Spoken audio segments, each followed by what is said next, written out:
Have you ever wanted to create a logo from a sketch? Hi, my name is Tim Wilson from Red Rocket Studio. In this tutorial, I'll take you through the entire process step by step. All you need is your iPad and a copy of Illustrator for the iPad. Let's go, it's really easy.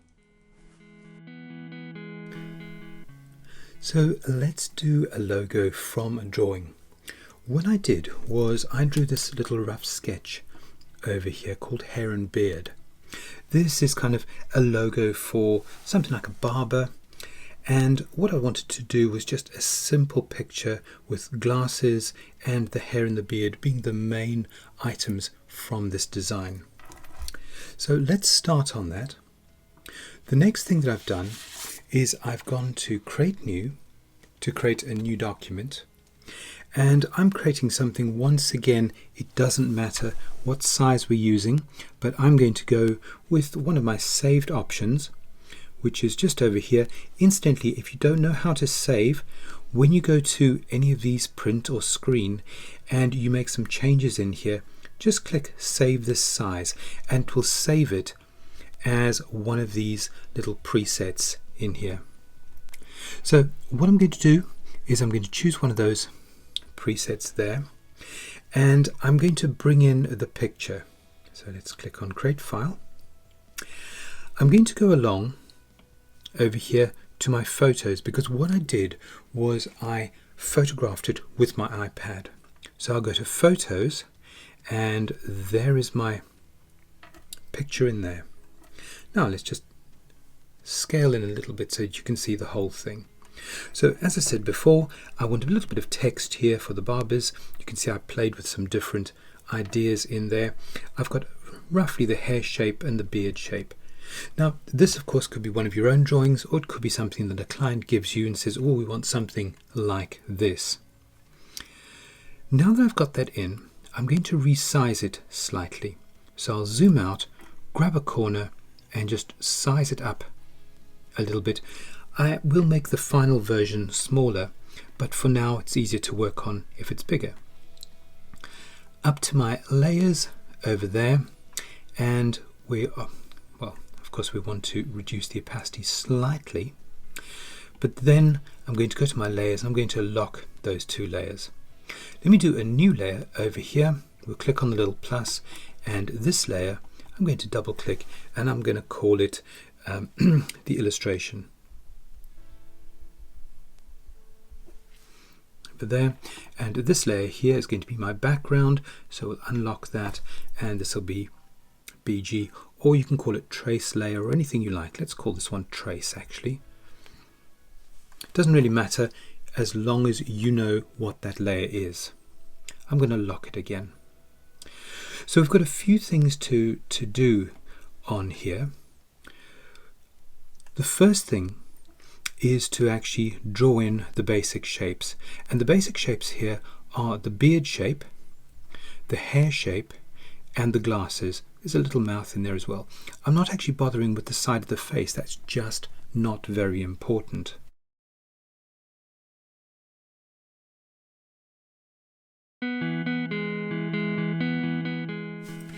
Let's start drawing the beard. Now I'm going to start off with an elliptical shape with this. So I'm making sure that I'm on my layer, the illustration layer that I'm creating in here, and I'm going to go along to my basic shapes, and in the basic shapes I'm going to find the elliptical shape, and I don't want a fill on this, I just want a stroke, so I'll remove the fill and have a black stroke, and I'm going to create an elliptical shape in there. Now to get it in the right position, using the move tool, I will just move that around roughly until the bottom looks sort of like the beard shape that I'm after.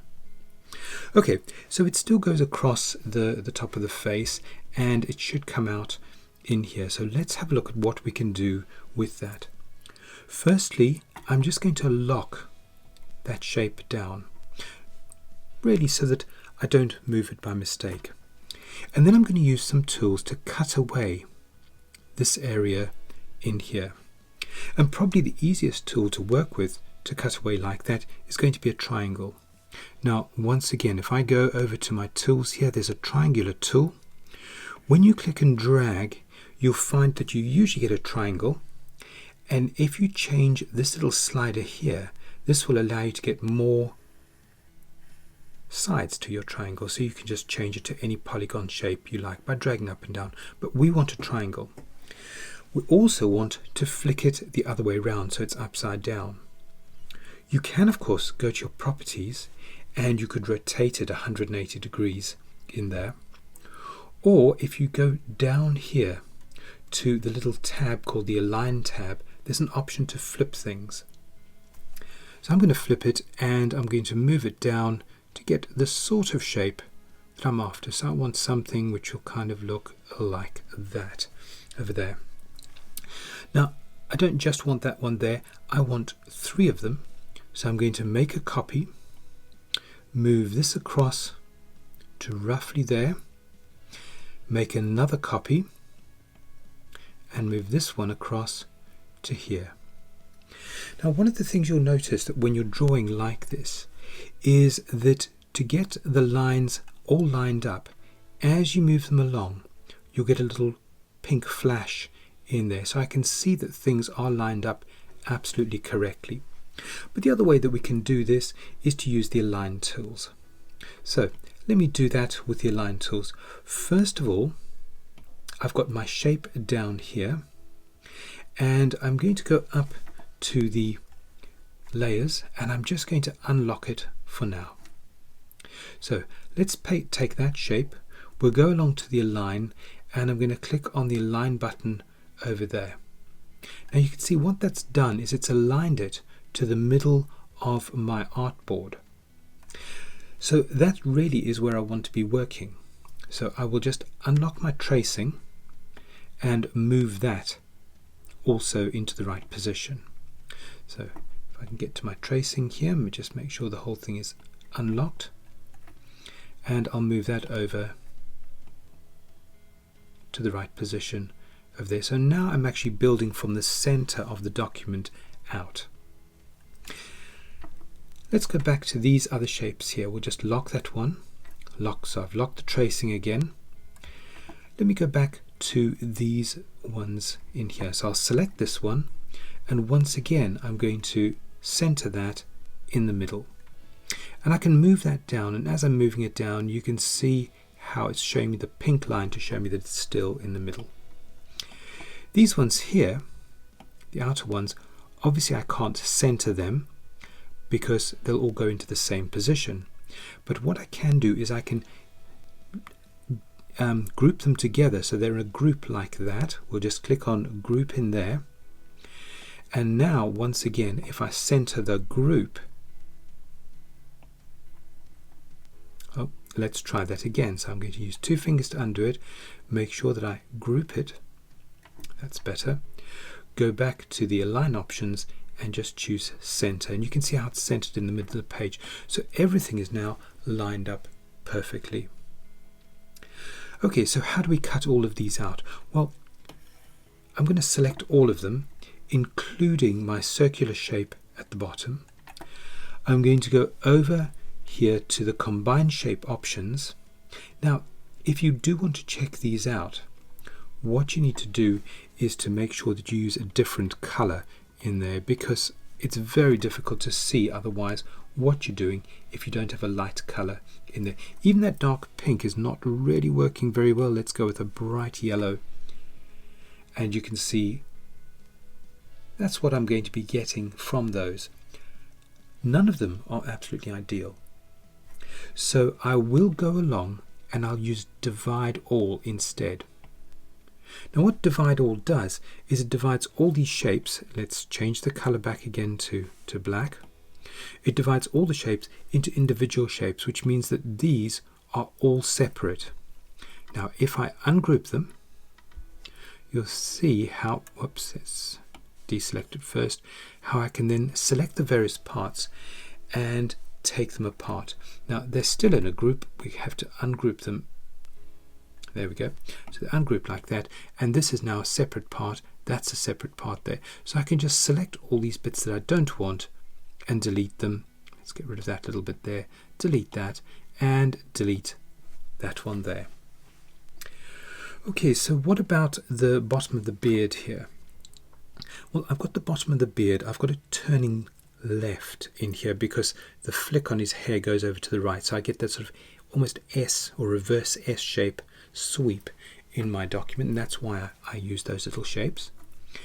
But we're going to do that freehand. So I'll get the pencil tool, and I'm just going to start over here and just start drawing that sort of shape in there and back up again to there. Now if you find that you're struggling with your pencil tool, don't forget you can always go along here into the smoothing and you can change the smoothing. I'll do it again with a slightly different smoothing. Let's take that up right the way to the top, and once again I'll start over here and go round to there. And the great thing about using this tool is that you have very few points to deal with. Okay, how are we going to deal with this one now? Well, first of all, I'm just going to move some of these points around. So this little point here, I'm using this direct selection tool. I'm going to select that point there. I can get hold of it.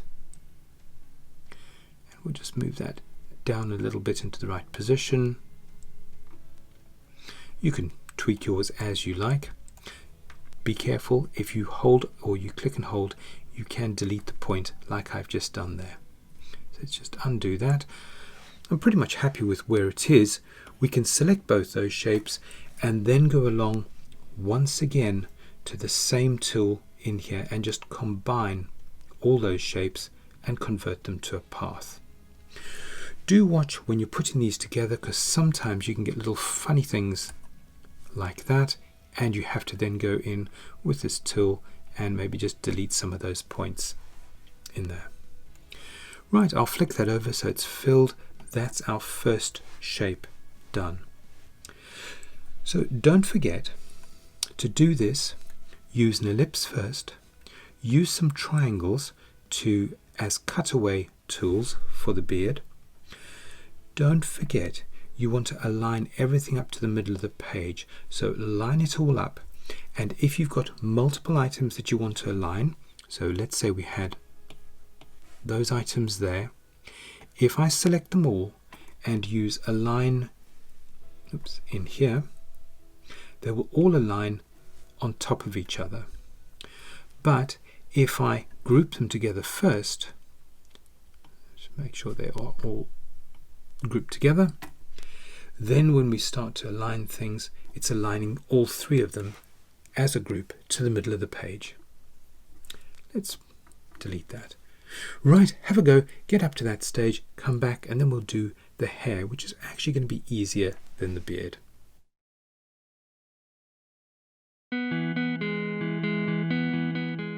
So onto the hair. Well, I appear to have a funny little shape left over here, so I'm going to select it and delete it. And this area down here, I'm going to lock that. So we'll just lock it down there. Let me go on to my hair now. So I'm going to be drawing my hair shape. I'm going to do this freehand using the pencil and just kind of draw around those shapes. Now I will take my smoothing down.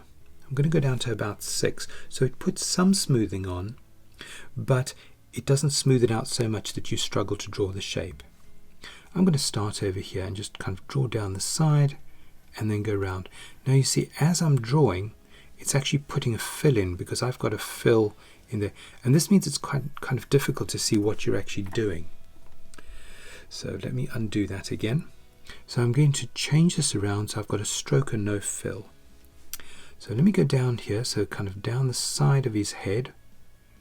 Around here, I'm going to go around and then do a flick bit up there, down here, and around to there. Remember, nothing is right or wrong in here. And if like this you get something where that should have gone that way and in there, well, all you have to do is use your direct selection tool, select those points and move them around into the right position, or you can just stop and redraw the whole shape again. Once you're happy with that shape, just flick over so you get a fill and no stroke.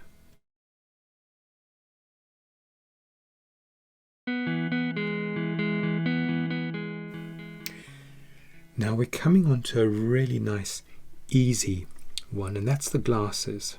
So I'm going to draw the glasses again, so I will use the pencil, and I'm just going to start out here and draw. Oops. Now, what happened was when I touched this, it thought I did 2 fingers, and it just made my hair, what's undone my hair. So if I use 3 fingers to go back again, that's fine. Let's just make sure that's deselected. I'll use the pencil tool. I'm going to draw in one side of the glasses. So I want to draw a glass shape which is kind of like that over there. Maybe go back down to there. You can do any shape you like really, but that's my glasses shape that I like. But of course I want one on the other side which is exactly the same. Now we could go in here and we could make a copy of that shape and then use the flip option to flip it over on the other side. Or, and this is so much easier because it gives us so much more flexibility, we can go over to the right hand side and choose to mirror that shape. So you click on mirror and you see now we've got the 2 glasses in there, very sort of Men in Black type of look. Let's zoom in a bit over here. So I've just zoomed in so I can see all these dots down here, because sometimes this little heads-up display covers it.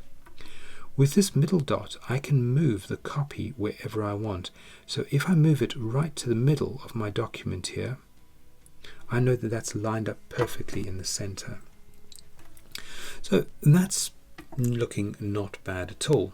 But what about if I wanted to move this glass side out? Well, I can just move it and the other will move appropriately.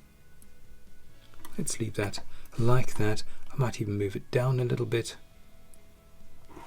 like so. Of course, if you want to change the shape of that item, it's exactly the same. You can use your direct selection tool. I can go in there and I'm just going to round off that corner a bit, and you'll see the other side will do exactly the same. If I pull this out, the other side follows suit. So you can then just manipulate your shape into something which you like. Maybe I'll take these ones here and move them over a little bit, and you can see how the other side is automatically mirroring it. Now, once you've finished with that, you can leave it like this. If you really want to sort of work on these independently, so you know maybe one glass's side is slightly bigger than the other glass's side, you can go along and you can expand these. So moving along to the right hand side, if I go over here to the object menu, you can see it says expand, but that's grayed out at the moment. So let's just make sure that we select this again. So I'll click to select it so it doesn't have that line through the middle. Then I'll go back into here and I can choose expand. So now those are 2 independent items and they can be moved around separately should you wish.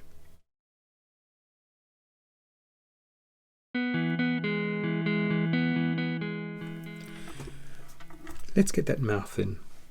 So I'm going to zoom right in a little bit over here, and to do the mouth you can do it in 2 ways. You could just take a little line using your pencil and you could draw a little line in there. We could fill that, or sorry, we could change the fill to a stroke, and I could change the stroke to white, and then I could increase the width of that little line as well. Now that's absolutely fine, no problem with that, as long as you're putting this onto a white background.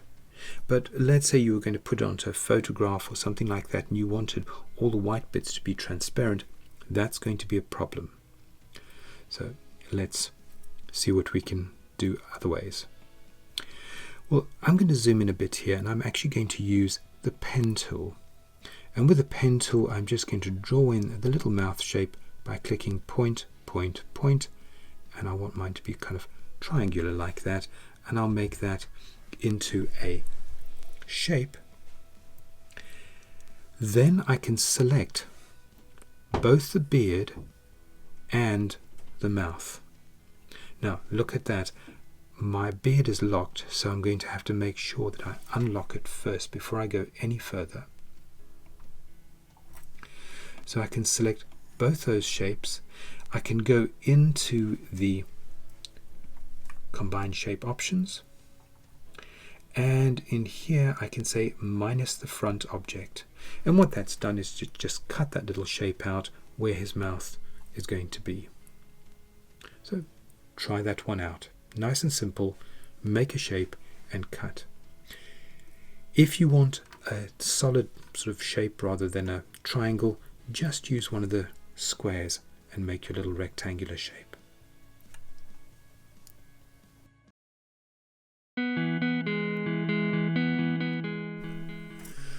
Let's hide the tracing now.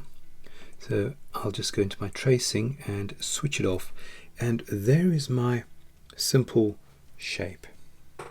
Now even at this stage you could look at it and think, well, there seems to be a bit of a funny kink in there.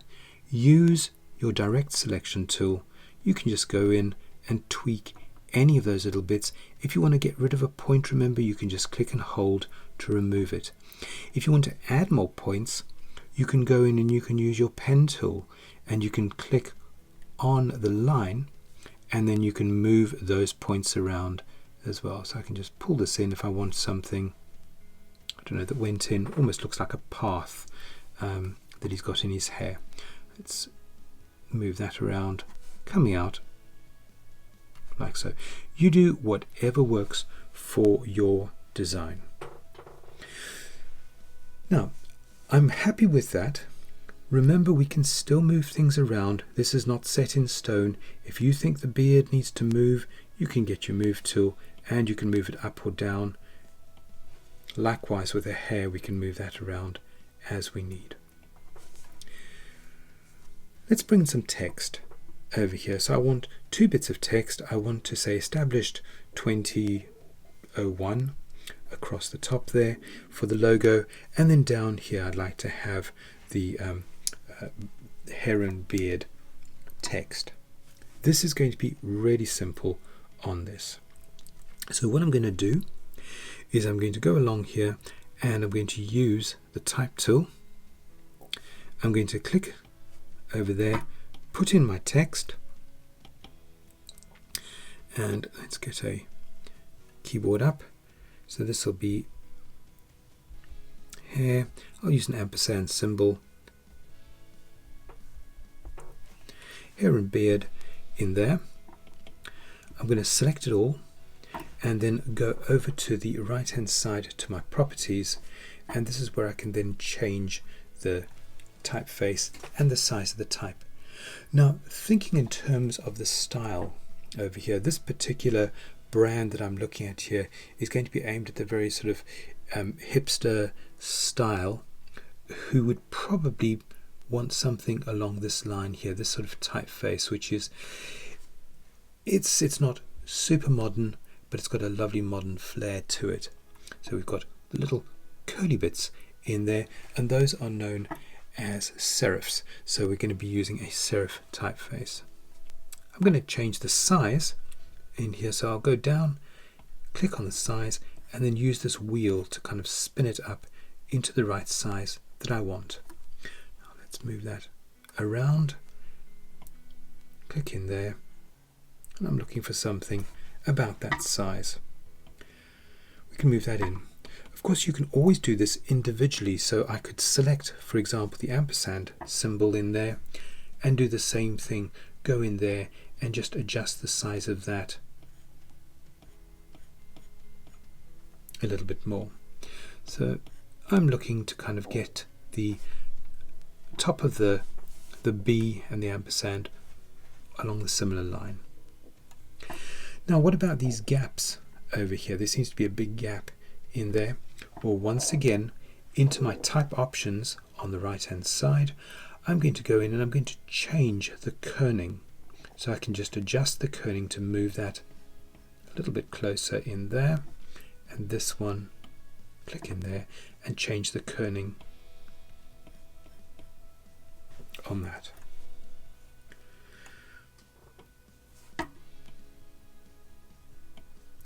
Okay, I said some more text in here. Very simply again, I'm going to go in, put in my type that I want. So I'll click on the little type button to bring up the keyboard. I'm going to put in establish, so EST with a full stop. And same again, I'm going to get it to the right size. Now I want established on one side and 2001 on the other side. So let me use my move tool to move it so that I can see what it's doing. Go into my type options and I'm going to change that and make it a whole lot smaller. So let's move that into the right position over there. Now for the other side, rather than having to redo that whole process again, it's easier if I just make a copy of that. So I duplicate it, move the copy across over to there. If you select both of them at the same time, so you can select both of those, you can then also go in and use your alignment options and just make sure that they are aligned horizontally. Okay, that one can just be changed now, so I can just change the text on that to 2001.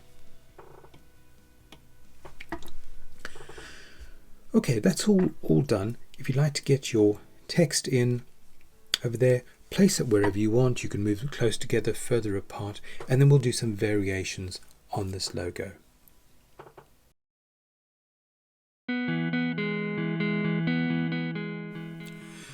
What I'm going to do now is to select my entire logo with the text, and I'm going to make it smaller. So I'm going to hold down the touch control and then scale it down so it scales down proportionately.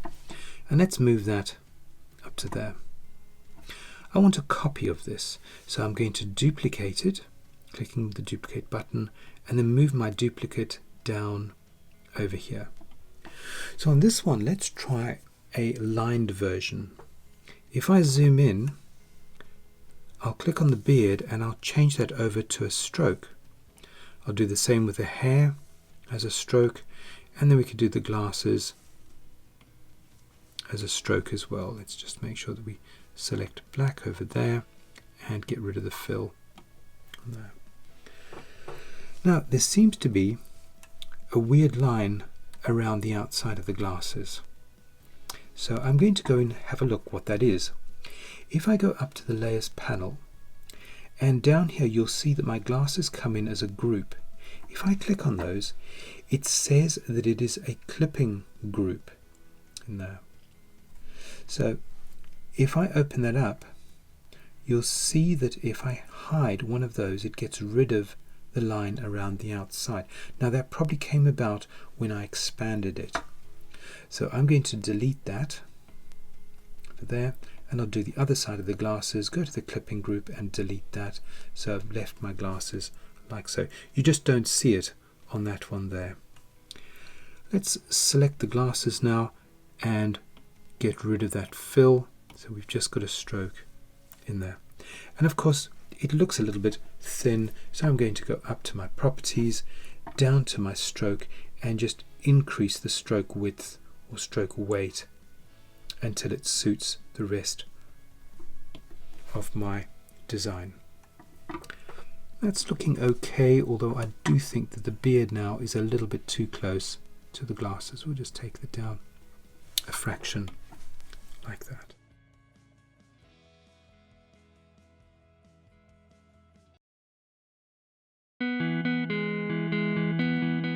Finally, I've been having a little bit of a play around and I've had a go with some different variations on there. If you are creating something that's a logo, do check that when you make it really small, that you can actually still see exactly what it looks like in there. And so it should work whether it's large or small. You could even try doing a reverse of it, putting it onto a black background and making all the bits and pieces white to see how it would look reversed out. Have a go. Try out variations. Do as many as you feel you want to, and then we'll move on to the next project. I hope you enjoyed the course. Please like and subscribe for more of the same. If you'd like a free month of Skillshare, and my courses are on Skillshare, just look at the description below. See you in the next one.